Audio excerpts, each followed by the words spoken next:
మాయా తెల్లరెక్కల సింహం మరియు నల్ల చిరుత బంగారు కుందేలు. ఒక అడవిలో ముఫాసా అనే మాయా తెల్లరెక్కల సింహం ఉండేది. చాలా మాయలు మంత్రాలు రావటానికి కారణం అతని దగ్గర ఒక బంగారు కుందేలు ఉండటమే.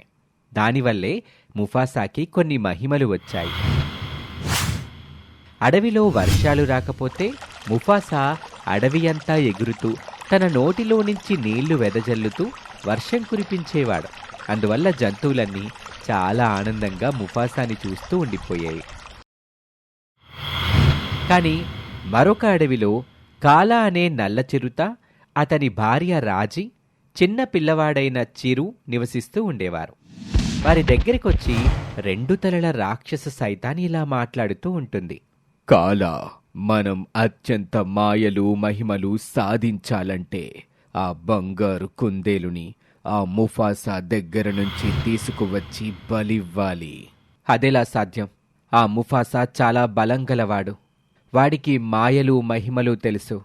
వాడిని ఓడించి ఆ బంగారు కుందేలుని తేవటం అసాధ్యం.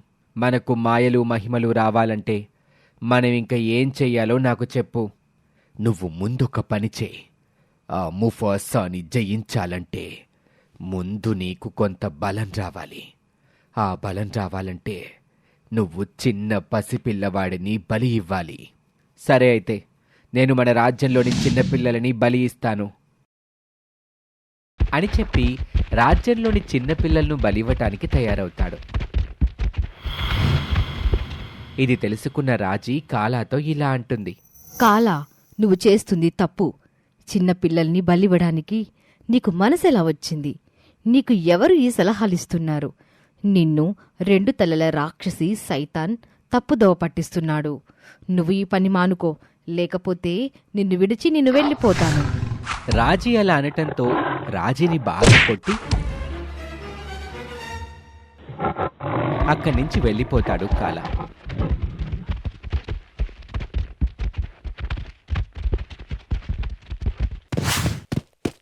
రాజీ గాయాలతో తన బిడ్డను వీపు మీద ఎక్కించుకొని పరిగెడుతూ ముఫాసా వద్దకు చేరుకొని జరిగిందంతా ముఫాసాకు చెప్పి తన బిడ్డను బాగా చూసుకోమని చెప్పి చనిపోతుంది.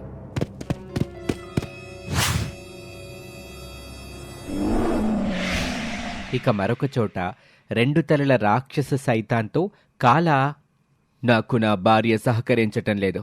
నాకు మహిమలు ఎలా వస్తాయి? ఇక నేను ఎప్పటిలాగానే ఉండాలా? అయితే నువ్వొక పని చెయ్యి. నువ్వు ముందు నీ బిడ్డను బలివ్వు. అప్పుడు నీకు కొన్ని శక్తులు వస్తాయి. ఆ తర్వాత ఆ శక్తితో నువ్వు ముఫాసాని చంపి ఆ బంగారు కుందేలును తెచ్చి ఇక్కడ బలి ఇస్తే లోకంలో నిన్ను ఎవ్వరూ జయించలేరు. నా బిడ్డను బలివ్వాలా? అవును, ఇది నిజం. నువ్వు ఈ పని చెయ్యాలి. లేకపోతే నీకు మాయలో మంత్రాలు రావు. సరే, నువ్వు చెప్పినట్లే చేస్తాను. నాకు ఆ ముఫాసాలాగా శక్తులు కావాలి, లేకపోతే నిన్ను బ్రతకలేను.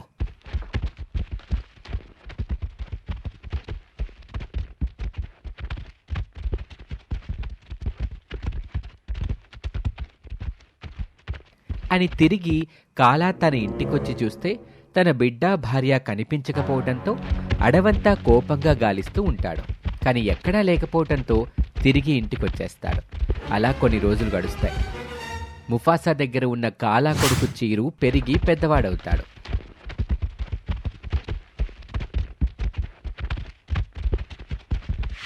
ఒకరోజు రెండు తలల రాక్షస సైతాన్ వచ్చి కాలాతో, నువ్వు కాలయాపన చేస్తున్నావు. ఇక నువ్వు వెళ్ళి తాడో పేడో తేల్చుకో. ఆ బంగారు కుందేలుని సాధించు. ప్రాణం పోయినా సరే ఆ బంగారు కుందేలుని సాధిస్తాను. నేను ఆ ముఫాసా రాజ్యం మీదకి దండెత్తి వాడిని అంతమొందించి నీ దగ్గరకు ఆ బంగారు కుందేలుతో తిరిగొస్తాను. ఇది నా శపథం. కాని నాకు నీ సైతాన్ సామ్రాజ్యం కావాలి. అలా చెప్పగానే అక్కడ కొంతమంది సైతాన్లు కాలా పక్కన ప్రత్యక్షమవుతారు. వారి బలంతో కాలా ముఫాసా దగ్గరకు వెళ్తాడు.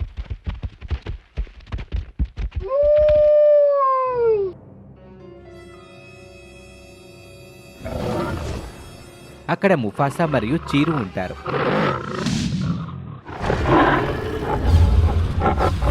ముఫాసా తన నోటిలో నుంచి అగ్ని వెదచల్లి కాలా సైతాను సైన్యాన్ని మట్టుబెడతాడు. ఇంతలో చీరు కాలాపై తిరగబడి చంపటానికి వెళ్తుంటే ముఫాసా, చీరు ఆగు, నువ్వతన్ని చంపకు. అతను ఎవరో కాదు, నీ తండ్రి. మీ అమ్మ నా దగ్గరకు తెచ్చి నిన్నిచ్చింది. ఈ నీచుడు ఆ 2 తలల రాక్షస సైతాన్ మాయలో పడి నిన్ను బలిద్దామని చూశాడు. కాని మీ అమ్మ నా దగ్గరకు నిన్ను తెచ్చి తను ప్రాణాలు విడిచింది. చీరు నా కొడుకా, వీడినా నేను బలివ్వడానికి ప్రయత్నం చేస్తుంది. నా భార్య పిల్లలు లేకుండా నేను ఇంకా ఎవరి కోసం ఈ జీవితం సాగించాలి? నన్ను క్షమించు ముఫాసా. బాబు చీరు, నిన్ను చూస్తే నాకు కడుపు నిండిపోతుంది. నన్ను క్షమించు. అభం శుభం తెలియని మీ అమ్మను నేనే నా చేతులారా చంపుకున్నాను. నాన్నా, మీరు పెద్దవారు, మీరు నన్ను క్షమించమని అడగకూడదు. మనల్ని ఇలా చేసిన 2 తలల రాక్షస సైతాన్ని చంపి మనం ప్రశాంతంగా ఉందాం. నన్ను ముఫాసా ఎంతో గొప్పగా పెంచారు. నాకు ఈ జీవితం ఇచ్చిన ముఫాసాకి ధన్యవాదాలు. నీ బిడ్డను నువ్వు తిరిగి తీసుకువెళ్ళు. కాని ఆ 2 తలల రాక్షస సైతాన్ మాటలు వినకు. వాడు నిన్ను నాశనం చేస్తాడు. వాడి మాటలు విని నేను మోసపోయాను. ఇక వాడిని అంతమొందిస్తాను. మనందరం వెళ్ళి వాణ్ణి చంపి ప్రశాంతంగా జీవితం సాగిద్దాం. వాడి మాయలో పడి నేను ఎన్నో కోల్పోయాను. కాని వాణ్ణి అంతమొందించటం ఎలా? మనం ముందు బంగారు కుందేలును అడిగి వాడి సంగతి తేలుద్దాం.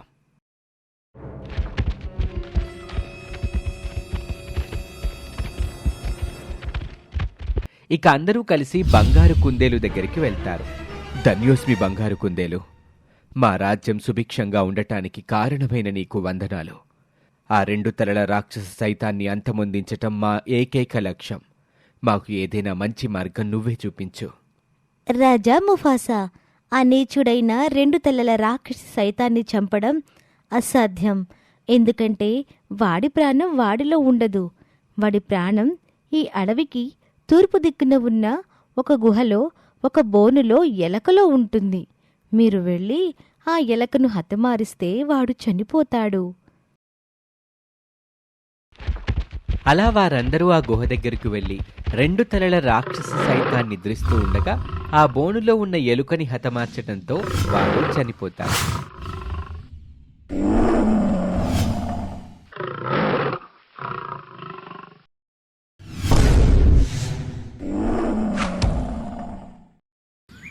ఈ కథ ద్వారా మనం తెలుసుకున్న నీతేంటంటే, లేనిపోని ఆశలతో చెప్పుడు మాటలు విని జీవితం నాశనం చేసుకోకూడదు అని. ఈ కథ మీకు నచ్చినట్లయితే లైక్ కొట్టండి, షేర్ చేయండి, మా ఛానల్ను సబ్స్క్రైబ్ చేయండి. నల్ల సైతాన్ చీతా మరియు మాయా తెల్లరెక్కల సింహం. అడవికి ఒక మాయల మరాఠీ అయిన ఒక నల్ల చీతా ప్రవేశించి ఒక్కొక్క జంతువుని తన మాయలతో కట్టిపడేసి తినేస్తూ ఉంటుంది. వాడికి సైతాను సైన్యం ఉంటుంది. ఆ సైన్యం అడవిలోని జంతువుల పిల్లల్ని తెచ్చి వాటిని చంపి తినేవి. అడవిలో ముఫాసా అనే సింహం అడవికి రాజుగా ఉంది. ముఫాసా భార్య పేరు షరాబీ. షరాబీ నిండు గర్భవతి. షరాబీ, నువ్విప్పుడు గర్భవతివి. నెలలు నిండాయి. నువ్వు చాలా జాగ్రత్తగా ఉండాలి. పుట్టబోయే బిడ్డకు కావాల్సిన ఆహారం నేను తీసుకొస్తాను. మనకి పండంటి బిడ్డ పుట్టాలి అని ముఫాసా వెళ్ళగానే వెంటనే ఆ మాయల మరాఠీ అయిన ఒక నల్ల చీత అక్కడికొస్తుంది. ముఫాసా ఎక్కడా?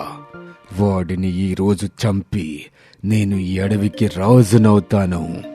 నిండు గర్భవతినని కూడా చూడకుండా నన్ను చంపడానికొస్తావా? ఓరి నీచుడా, నా భర్త వస్తే నీకు చావొచ్చినట్లే. రాణి, వాడు వచ్చే లోపే నిన్ను చంపి వాడికి నీ శవం కానుకగా ఇస్తాను. షరాబీని ఒక్క దెబ్బ కొట్టగానే షరాబీ కింద పడి మళ్లీ లేచి నిలుచుని పరిగెత్తటం ప్రారంభిస్తుంది. షరాబీ వెనకాలే నల్ల సైతాన్ చీతా పరిగెడుతూ ఉంటుంది. కొన ప్రాణంతో ఉన్న షరాబీ నల్ల సైతాన్ చీతా నుంచి తప్పించుకొని ఒక గుహలోకి వెళ్ళిపోతుంది.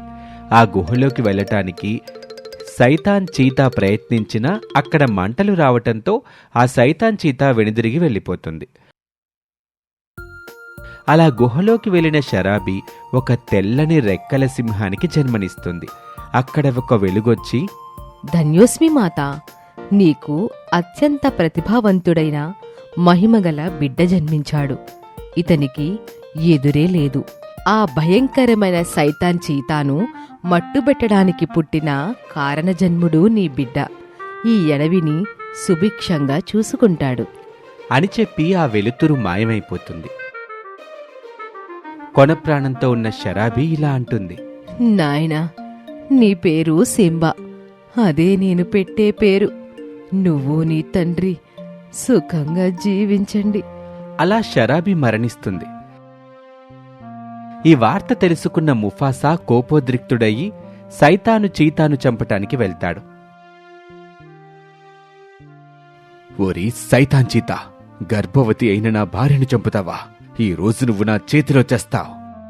సైతాన్ చీతా 5 చీతాలుగా మారి ముఫాసాను చంపేస్తుంది. ముఫాసా మరణిస్తుంది. ముఫాసా మరణించాడు. ఇక ఈ అడవికి నేనే మహారాజుని. వెళ్ళి అడవిలోని జంతువుల పిల్లలని తీసుకురండి, వాటిని చంపి తిందాం.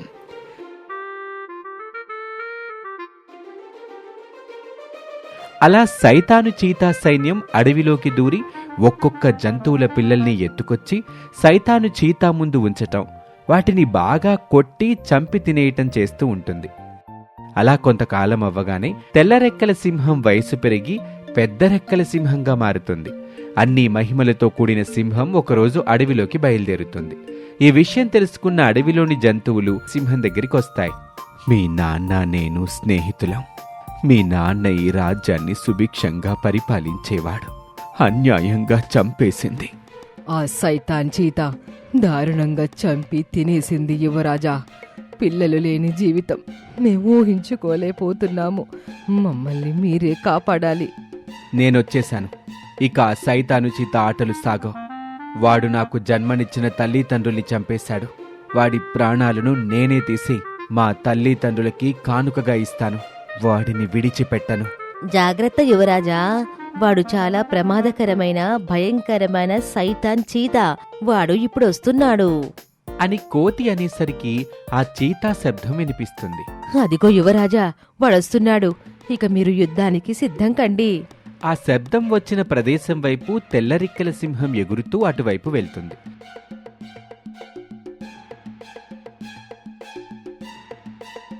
హోరీ నీచుడా, నా తల్లిదండ్రుల్ని చంపి నాకు తీరని అన్యాయం చేశావు. నువ్వింక ప్రాణాలతో ఉండటం అసాధ్యం. ఈరోజు నువ్వు నా చేతుల్లో చస్తావు. ఎవడ్రా నువ్వు? ఆ ముఫాసా కొడుకువా? మీ అమ్మ చచ్చింది కదా, నువ్వెలా వచ్చావు? మీ నాన్నని నేనే చంపేశాను. ఇప్పుడు నిన్ను కూడా నేనే చంపేస్తాను. రా రా